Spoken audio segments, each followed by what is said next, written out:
같이 있습니다. 시작. 광야에 외치는 자의 소리가 있어 이르되 너희는 주의 길을 준비하라. 그의 오실 길을 곧게 하라. 마가복음 1장 3절이었습니다. 중간에 조명이 안 켜졌네요. 조명 켜주시기 바라고요. 이제 말씀을 나누도록 하겠습니다. 병은 잘못된 관계에서 시작된다라는 그런 글이 있어요.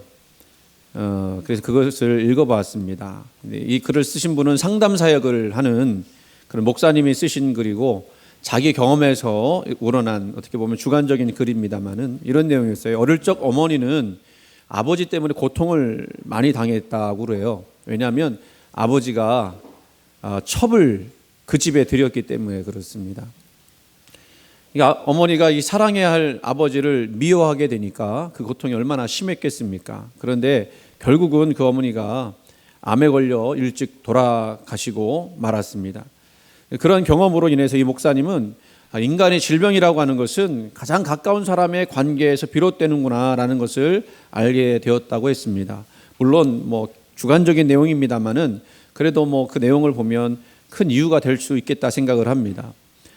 인간은요, 건강한 관계를 맺으면 건강해집니다. 사회적 동물이기 때문에 이 관계가 무너지면 병들고 몸도 아프고 또 여러 가지 어렵게 되는 일들이 있죠. 사람과의 관계, 환경과의 관계, 그리고 더 나아가서는 식물과의 관계도 잘못되면 병이 들도록 하나님이 그렇게 디자인해 놓으셨어요.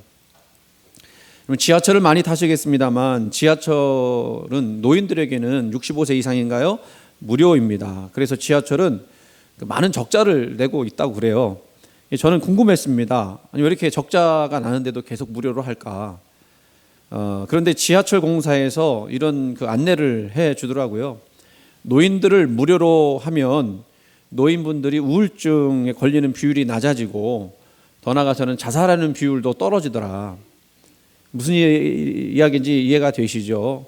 노인분들이 집에만 계시지 않고 그렇게 집에만 있으면 우울증 걸리고 자살할 확률이 높아지는데 지하철이라도 타고 나가서 친구도 만나고 또 세상과의 관계도 맺으면 그런 나쁜 일들이 일어날 확률이 낮아진다는 것입니다. 그래서 지하철은 적자이지만 전체적으로 보면 사회적 비용을 줄이게 된다고 하는 이야기를 보았습니다. 관계죠. 관계가 중요한 이유는 이 관계가 성공을 불러오기 때문이기도 합니다. 이런 관계에 대한 내용을 또 연구해 본 사람들이 있어요. 특별히 하버드 대학 출신들을 놓고 연구를 했는데 하버드 대학까지 나왔으면 얼마나 똑똑한 사람들입니까? 근데 그 사람들 중에 다 성공한 건 아니잖아요. 성공한 사람들을 보았더니 머리가 좋아서 성공한 사람들은 15% 정도밖에 안 되고요. 하버드 나왔지만 대인관계, 인간관계가 좋아서 성공한 사람들은 85%였다라고 이제 연구를 했습니다. 어느 초보 영화 감독의 이야기예요. 영화의 첫 작품이 흥행에 실패하고 이제 두 번째 영화를 준비하면서 배우 한 명을 캐스팅하고 싶었는데 그 첫 영화에 실패한 본인에 비해서 그 배우는 너무 잘 나가고 있는 것 같아서 연락할 자신이 없었습니다. 대본은 보내놨지만 자신이 없어 망설이던 끝에 전화라도 해보자는 그런 심정으로 연락을 했는데 그 시나리오를 혹시 읽어봤냐는 그 초보 감독의 말에 망설임도 없이 이 배우가 뭐라고 그러냐면 출연하겠습니다. 난 이미 5년 전에 당신 영화에 출연하기로 결정했어요 라고 대답을 하는 거예요. 어떻게 된 일일까요?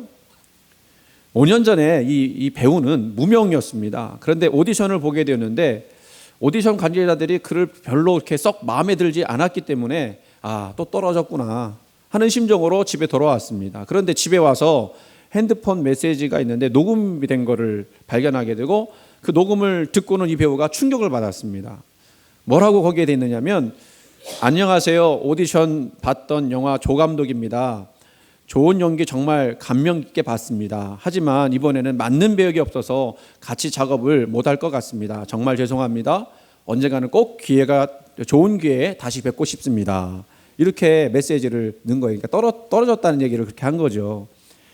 충격을 받은 이유는 여태 어떠한 조 감독도 오디션에서 탈락한 본인에게 이렇게 진심을 담아서 연락을 한 사람이 한 사람도 없었기 때문에 그래요. 이 배우는요, 언젠가 이 사람이 감독이 된다면 반드시 그 영화에 출연할 것이라고 다짐을 하게 되고 초보 감독의 두 번째 영화에 그래서 결국은 출연하게 되었습니다. 이 감독이 누구고 이 배우가 누구일까요? 감독은 기생충으로 각종 영화상을 휩쓸고 있는 봉준호 감독이고요. 이 배우는 그 기생충의 영화 주인공 송강호 씨였어요. 그러니까 두 사람이 만나게 된 게 그렇게 만나게 되는데 그 찍은 영화가 뭐냐면 살인의 추억에서 감독과 배우로 만났고 지금까지 좋은 인연을 맺게 됐고 결국 이렇게 뭐 우리가 알고 있다시피 우리 영화사에는 전무후무한 그런 결과들을 내고 있지 않습니까? 이 얘기를 보면서 야, 잘해야 되겠다. 그죠? 별 볼 일 없다고 생각되어지는 사람에게도 잘해야 되겠다. 그 생각을 했습니다. 태초에 하나님은요, 천지를 창조하셨지만 관계를 창조하셨어요. 하나님과 우주, 하나님과 인간, 또 우주와 인간, 그리고 인간과 인간이라고 하는 관계 속에서 하나님은 자신을 계시하셨습니다. 그 관계 속에서 하나님은 우리에게 은혜를 주시고 사랑을 주시고 구원을 주셨어요. 우리는 그 관계를 통해서 하나님을 만나게 되고 보고 만질 수 있게 되었습니다. 그래서 하나님은 관계 속에 계셔요. 우리가 이 땅에서 잘 되려면 무엇보다 중요한 것이 그런 관계입니다. 부모와 자식과의 관계, 부부 관계, 형제 관계, 친구, 이웃과의 관계, 직장 동료 관계, 교우 관계 참 중요합니다. 그래서 관계의 성숙이요, 신앙의 성숙이고 관계의 성숙이 인격의 성숙이고 관계의 성숙이 영적 성숙이라고 말할 수가 있어요. 우리가 인맥이라는 말도 합니다만은 공부 잘한다고 다 성공하는 게 아니고 그 인간관계를 통해서 일들이 풀려나가는 것을 볼 수가 있습니다. 그렇다고 한다면 하나님의 백성인 성도가 인간관계를 맺을 때 가장 먼저 기억해야 될 것이 무엇일까? 우리가 성도로서 가져야 될 인간관계 어떤 모습이 될까? 18절 말씀 보니까요. 할 수 있거든 너희로서는 모든 사람으로 더불어 평화하라. 그렇게 화목하라 말씀을 하고 있습니다. 이 말씀은 내 주변의 사람들과의 관계에서 늘 유연해야 한다는 뜻이겠죠. 마음에 걸리는 사람이나 불편한 사람을 내가 만들어서는 안 된다는 뜻입니다. 그러면 그렇게 하기 위해서는 뭘 어떻게 해야 될까? 제일 중요한 게 있습니다. 그것은 나 자신이 평화할 수 있는 사람이 되어야 합니다. 화목할 수 있는 사람이 되어야 한다는 거죠. 그래서 오늘 본문에 이렇게 표현합니다. 본문 14절 말씀입니다. 14절 말씀. 너희를 박해하는 자를 축복하라. 축복하고 저주하지 말라. 여기 축복하라는 말이 몇 번 들어갔죠? 2번 들어갔습니다. 축복하라. 축복하고 저주하지 말라. 그러니까 축복을 하는 사람이 되어야 한다는 거예요. 여기서 축복이라고 하는 말을 좀 더 깊게 생각하면 헬라어로 이 축복은 나는 하나님 예배하는 예배자입니다가 아니고요. 율로게오라는 뜻입니다. 네. 어떤 뜻이냐면 우리가 축복한다라고 할 때 복을 비는 거 아닙니까? 축복. 근데 복을 빈다는 것에서 생각하니까 복 받으세요라고 얘기하는 게 축복이다라고 생각을 하지만 근데 율로게오라고 하는 그 내용의 구체적인 내용은 이런 뜻입니다. 상대방을 칭찬하고 상대방에게 좋은 이야기를 해주는 것이 축복이라는 원래 의미예요. 이해가 되셨죠? 네. 어떤 말이라고요? 상대방을 칭찬하고 상대방에게 좋은 이야기를 해주는 것이 축복이다. 여러분 다른 분들에게 축복 많이 하십니까? 다르게 얘기하면 칭찬 많이 하시고 좋은 얘기 좀 해주십니까? 잘했다고 해주고 또 그렇게 좋게 말해 주십니까? 이게 바로 하나님께서 우리에게 말씀하신 축복의 내용이고 우리가 사람들과 화목할 수 있는 비결이라고 말씀하고 있어요. 그런데 오늘 본문은 14절 읽었습니다만 그런 축복을 누구에게 하라고 했다고요? 박해하는 자를 축복하고 또 축복하고 저주하지 말라. 2번 반복하면서 얘기했습니다. 참으로 어려운 말이죠. 우리는 핍박을 받으면 어떻게든 보복하려고 하는 마음이 있습니다. 그러나 성경은 그 보복을 하나님께 맡기라고 했습니다. 우리 창세기 통독했습니다만 야곱의 이야기 또 요셉의 이야기 많이 봤지 않습니까? 요셉은 특별히 형들에게 미움받아서 애굽 상황에게 팔려갔죠. 종으로 팔려가서 고생한 생각을 그 세월을 생각하면 형들에 대한 복수의 칼날을 갈고도 남았을 것 같은데 요셉은 그 형들 만나서 복수하지 않았죠. 오히려 그것을 하나님의 뜻으로 여겼습니다.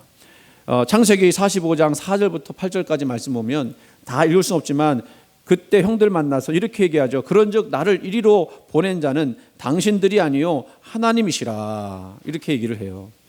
그러니까 그 얘기는 뭐냐면 당신들이 나를 미워해서 팔아 넘겼던 것 같지만 그러나 그 뒤 속에서 역사하셨던 분은 하나님이시고 그 하나님이 나를 통해서 우리 가정을 살리시고 애굽을 살리시고 더 나아가서는 우리 민족을 살리는 그런 일들을 감당케 하셨다라고 이야기한 겁니다. 복수하지 않고 그 하나님의 뜻으로 받아들였어요.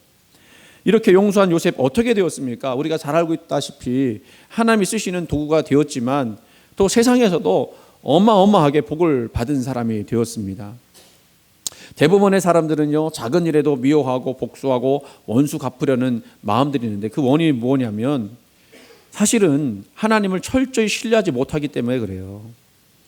하나님이 살아계시다면 왜 나한테 이런 일을 주셨을까라고 이야기하는 것이 아니라 하나님이 살아계시기 때문에 이런 일을 통해서도 하나님은 선을 이루실 것이라고 하는 믿음을 갖게 되는 거예요. 그래서 나에게 누군가가 해코지를 하고 핍박한다 할지라도 하나님이 갚으시겠지라는 마음을 갖게 되는 것입니다.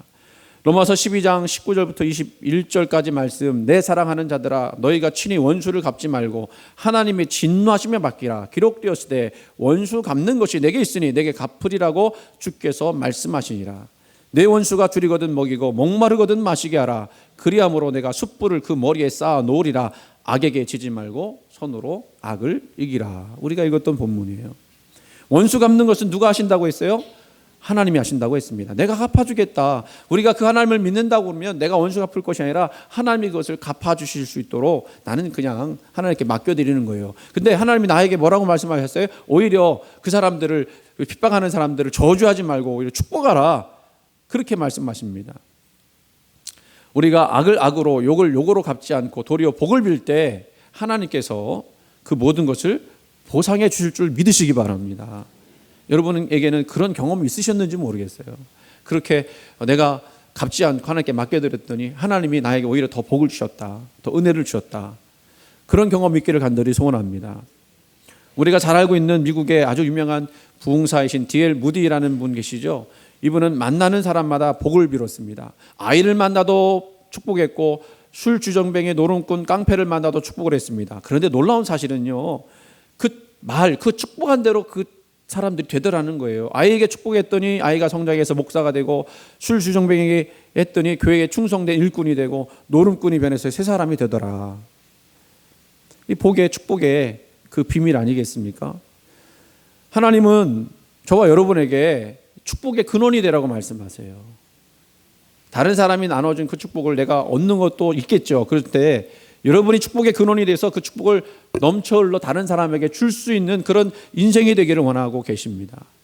모든 사람을 복 주는 사람, 그리고 특별히 우리에게 어려움 주는 사람들까지도 축복할 수 있는 그런 사람, 하나님이 갚아줄 것을 믿고 하나님이 주권에 우리가 순종하며 나가는 거예요. 그런데요, 이렇게 아름다운 관계, 이런 관계를 맺기 위해서 우리가 해야 될 것이 있는데 이런 관계가 그냥 이루어지는 게 아니죠. 적극적인 행동이 필요합니다. 그게 뭐냐면 우리의 이웃과 함께 하는 거예요. 함께 하는 자가 되는 것입니다. 15절 말씀 보세요. 즐거워하는 자들과 함께 즐거워하고 우는 자들과 함께 울라. 그렇게 말씀하고 있죠. 다시 말하면 좋은 인간관계라고 하는 것은 함께 해주는 거예요. 기쁨은 함께하면 배가 되고 슬픔은 함께하면 반으로 줄어든다는 말이 있습니다. 사람은 마음과 마음이 통해야 그게 거기서 뭔가 치료도 일어나고 은혜도 나타나게 되고 그러죠. 그걸 이신점심이라고 하는 말로 표현할 수 있는데 인간관계가 좋은 사람들을 한번 보세요. 그분들은요, 모든 것에 대해서 함께하기를 좋아합니다. 기뻐합니다. 기쁜 일 있으면 함께 기뻐해주고 슬픈 일 있으면 밤새워서 함께 슬퍼해줘요. 그러니까 그 관계가 원만하고 좋을 수밖에 없죠. 예수님이 한 번은 이런 비유를 통해서 바리새인과 서기관들을 책망하셨던 적이 있습니다. 마태복음 11장 16절에 17절 말씀 보니까 이 세대를 무엇으로 비유할까? 비유하건대 아이들이 장터에 앉아 제 동물을 불러 이르되 우리가 너희를 위하여 피리를 불어도 너희가 춤추지 않고 우리가 슬피 울어도 너희가 가슴을 치지 아니하였다 함과 같도다. 여기서 주님은 바리새인과 서기관들의 그 무반응, 무관심, 이것이 죄악이다 라고 말씀하신 거죠. 성도는요, 무관심하면 안 됩니다. 반응이 있어야 됩니다. 성도들 가운데 가끔 이런 경우를 봐요. 어떤 가정에, 성도들 가정에 가면, 잔치 가정 가면요, 손님이 막 넘쳐나요. 손님이 많습니다. 나중에 알고 보면 그 가정, 그 성도는 다른 사람 잔치에도 열심히 참석한 사람이에요. 축하해 준 사람이에요. 그리고 뭐 어려운 일 있을 때 또 같이 가서 그 뭐 장례식 같은 데 있으면 밤새도록 그렇게 그들과 함께 있었던 사람인 것을 볼 수가 있습니다. 그러니까 이게 주고받는 것이 된 것이죠. 함께 위로해 주고 함께 격려해 주는 거. 그런데요, 어떤 집은요, 손님이 없는 경우도 있어요. 실제로 제가 그 저쪽 교회에 있었을 때 다른 교회 장로님이신데요, 장로님의 생활 신조는 뭐냐면 가지도 말고 오지도 말아라. 그래서 자기 다른 사람 잔치에 안 가고요, 자기 잔치에도 다른 사람 부르지 않고 그렇게 살더라고요. 여러분, 얼마나 삭막하고 얼마나 그 각박합니까? 그런 사람 실제로 있더라고요. 우리는 그렇게 해서는 안 될 거라고 생각합니다. 함께하는 자가 돼야 합니다. 무슨 일이든지 함께하는 자가 돼야 돼요. 저 유명한 크리소스톰이라고 하는 설교자는 이런 말을 했어요. 우리가 우는 자와 함께 우는 것은 쉽지만 웃는 자와 함께 웃는 것은 어렵다. 한마디로 말하면 사촌이 땅을 사면 배가 아프다, 그런 얘기죠. 다른 사람이 잘 되면요, 잠깐 자신과 비교가 되기 때문에 우울해질 수 있겠습니다만은, 보통 그런 마음이 들잖아요. 아우, 저 사람은 저렇게 잘 되는데 나는 왜 이렇게 될까? 근데요, 그런 마음이 들지라도 진심으로 그 사람이 잘 되기를 기뻐해 주세요. 더욱더 잘 되라고 축복해 주세요. 그러면 그 잘된 사람이 여러분 잊지 않을 겁니다. 내가 잘 됐으니 저 사람도 잘 돼야 될 거라고 생각을 합니다. 그리고 잘 될 일이 있으면 그 사람을 초청합니다. 그리고 그 사람이 잘 될 수 있는 길을 도와줍니다. 우리가 세상 살아가면서 혼자서 살지 않고 이렇게 관계를 맺어 살아갈 때 행복이 있다는 것이 거기서 나타난 거 아닙니까? 우리 하나님은요, 우리를 교회의 성도로 부르셨고 세상에서 어떤 존재로 부르셨던 것도 서로 복된 존재로서 함께하는 자로 서기를 원하셨기 때문에 그렇게 우리를 하나님께서 부르신 줄로 믿습니다. 그러므로 여러분, 함께 하시면서 여러분 축복하시기를 간절히 원합니다. 자, 그러면 이제 좋은 인간관계를 맺기 위해서 함께하고 또 그렇게 우리가 서로 정을 나누고 또 사랑을 나누는 존재가 되어야 되는데, 그런데 그렇게 되기 위해서 한 가지 중요한 게 있습니다. 뭐냐면 우리 마음 자세 역시 달라져야 한다는 거예요. 오늘 말씀에 하나님은 높은 데 마음을 두지 말아라, 이렇게 말씀하고 있습니다. 16절 말씀이죠. 서로 마음을 같이 하며 높은 데 마음을 두지 말라, 그렇게 말씀하세요. 여기 보면 높은 데 마음을 두지 말라고 했는데, 인간관계에 있어서 가장 중요한 것은 뭐냐면요, 너하고 나하고는 질적으로 다르다 이렇게 생각하면 절대로 안 되죠. 오히려 우리 어떻게 생각해야 됩니까? 너는 나보다 더 낫다라는 생각을 갖고 사람을 대해야 되는 것입니다. 그래서 빌립보서 2장 3절 말씀 보면 각각 자기보다 남을 더 낫게 여기라, 나은 사람이라고 여기라, 이렇게 말씀했어요. 우리가 그렇게 해야 될 이유가 뭐죠? 우리 예수님을 본받기 때문에 그렇습니다. 예수님은 어떠셨습니까? 주님은 한 번도 높은 데 마음을 두지 않고 사셨습니다. 왕 중에 왕이신 분이 궁궐에서 태어나지 않고 가장 낮은 말규 위에서 태어나셨어요. 왜 그렇죠? 가장 낮은 자로서 이 땅에서 섬기러 오셨기 때문에. 하나님께서 가장 추하고 약한 인간의 몸으로 오신 것은 우리와 같이 고통당하시기 위해서, 그리고 우리가 그런 고통당할 때 이해하시기 위해서 그렇게 십자가를 지시면서까지도 오셨다는 것입니다. 여기서요, 한 가지 좀 여러분하고 생각해 볼 것이 있습니다. 우리들이 이제는요, 훈련이 좀 되어서 잘하는 말이 있어요. 이제는 감사합니다, 고맙습니다, 뭐 이런 말도 잘 아직 못하신 분도 계시지만, 그래도 성도이기 때문에 감사합니다, 고맙습니다라는 말 자주 하죠. 그죠? 우리 옆에 계신 분 한번 인사합시다. 감사합니다, 고맙습니다. 그런데요, 잘 하잖아요. 그죠? 근데 잘 안 나오는 말이 하나가 있어요. 뭘까요? 네? 미안합니다. 여러분, 미안합니다라는 말을 주변 사람들한테 잘 들어보셨어요? 네? 그러면 여러분들은 미안하다는 말을 잘 하십니까? 네. 감사합니다. 그렇게 하셔서. 어찌된 일인지요. 우리가 사실은 감사합니다, 고맙습니다라는 말보다도 미안합니다라는 말은 잘 하지 못합니다. 아마도 내가 이런 말 하면 내 위신이 좀 서지 않는 것 아닌가 이런 생각하는 것 같아요. 위신이 서지 않는다 이런 생각이 드는 것은 뭐겠습니까? 다른 사람 앞에서 낮아지고 싶지 않은 마음, 더 높이고 싶은 마음이 있어서 그럴 겁니다. 그런데 정말 우리 관계를 회복하는 말이 있다고 그러면 그게 뭐냐라고 할 때 미안합니다라는 말 아닐까를 생각을 해봐요. 우리가 서로에게 원치 않게 준 상처들이 있죠. 아픔이 있습니다. 관계가 깨어지는 것은 서로가 서로에게 미안함을 표현하지 않아서 생긴 오해 때문에 그런 말들이 나오는 거 아닌가. 그래서 그 상처는요, 잘 아물지 않은데 쉽게 치료가 될 수 있는 방법이 있다는 거예요. 어떤 말로요? 미안합니다 말로. 이런 글이 있었습니다. 미안합니다. 참 미안합니다. 실수해서 미안합니다. 잘못해서 미안합니다. 좀 더 애씀이 부족하였습니다. 좀 더 챙겨드리지 못해 미안합니다. 책임져야 하는데 모른 척 피하여 미안합니다. 같이 아파해 주지 못하고 같이 웃어주지 못하고 아픔에 함께하지 못해 미안합니다. 더욱 미안한 것은 지난번 도움을 청했을 때 도와주지 못해서 참 미안합니다. 삶을 돌아보니 세상 모두에게 마냥 미안합니다. 제가 어제 이걸 하고서 누구한테 제일 먼저 했느냐면 우리 집사람하고 예인이한테 했어요. 좋아하더라고요. 그래서 이거를 그냥 내가 읽어주려고 그런다고 했더니 아니래요. 이거 같이 해야 된다고. 그래서 여러분도 저하고 같이 처음부터 쭉 같이 있습니다. 시작. 미안합니다. 참 미안합니다. 실수해서 미안합니다. 잘못해서 미안합니다. 좀 더 했음이 부족하였습니다. 좀 더 챙겨드리지 못해 미안합니다. 책임져야 하는데 모른 척 피하여 미안합니다. 같이 아파해 주지 못하고 같이 웃어주지 못하고 아픔에 함께하지 못해 미안합니다. 더욱 미안한 것은 지난번 도움을 청했을 때 도와주지 못해서 참 미안합니다. 삶을 돌아보니 세상 모두에게 마냥 미안합니다. 예. 옆에 사람한테 한번 미안합니다. 예. 미안합니다. 미안합니다. 우리가 살아가는 지혜는 여기 있다고 생각합니다. 낮아질 수 있는 지혜. 미안하다고 해야 될 때 미안하다고 말할 수 있는 거. 그것도 용기고 그것도 겸손입니다.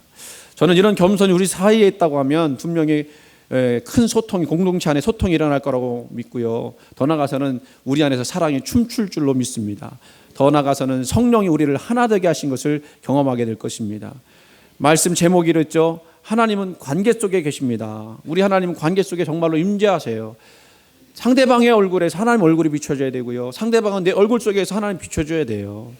관계를 통하여 사랑을 나누고 용서를 하고 섬겨야 합니다. 그 속에서 우리 하나님 만나고 보고 만지고 경험할 수 있어야 될 줄로 믿습니다. 제가 이 설교를 하게 되는 거는요, 꼭 명절 앞둬서 관계에 대한 설교를 꼭 하는데요. 우리 이제 가족을 만나지 않습니까? 또 명절 돼서 또 그것도 하더라고요. 보니까 저도 이제 열심히 하는 건데, 인사하는 거. 그동안 나에게 이렇게 사랑을 베풀어 주신 분들에게 인사하고 하는 거. 그것도 관계 아닙니까? 그 관계가 아름답게 되기를 바라고, 우리가 또 명절 때 우리 식구들 만나게 되면 또 우리 식구들과의 관계도 아름답게 되기를 원합니다. 또 오늘은요, 교회에서 뭐 하죠? 윷놀이 합니다. 오후 예배 드리잖아요. 여기 그것 때문에 윷놀이가 먼저 가지고 예배를 드리고 윷놀이를 합니다. 그것도 관계예요. 그것도 관계예요. 우리가 서로 함께 이런 관계 속에서 기뻐하고 즐거워하고 깊은 은혜 가운데 교제하며 섬기면서 그 관계 속에서 하나님 만날 수 있기를 주님의 이름으로 축원을 드립니다. 기도합니다. 제가 기도합니다. 하나님은 관계 속에 계시는 하나님이시라고 오늘 말씀을 통해서 깨닫게 되었습니다. 우리가 심지어는 우리를 핍박하는 자까지도, 박해하는 자까지도 축복하라고, 칭찬해주고 잘 좋은 말을 해주라고 그렇게 말씀을 나눴습니다. 그러기 위해서 우리가 함께 해야 되고 낮아져야 된다는 말씀도 나눴는데, 하나님 여러 가지 우리가 여전히 미숙한 그런 관계의 모습이 있습니다. 하나님 우리를 긍휼히 여겨주시고 말씀대로 따라 순종하며 그 말씀을 따라서 우리가 복된 존재로 살아갈 수 있도록 역사해 주시옵소서. 감사드리며 사랑 많으신 예수님 이름으로 기도드리옵나이다. 아멘.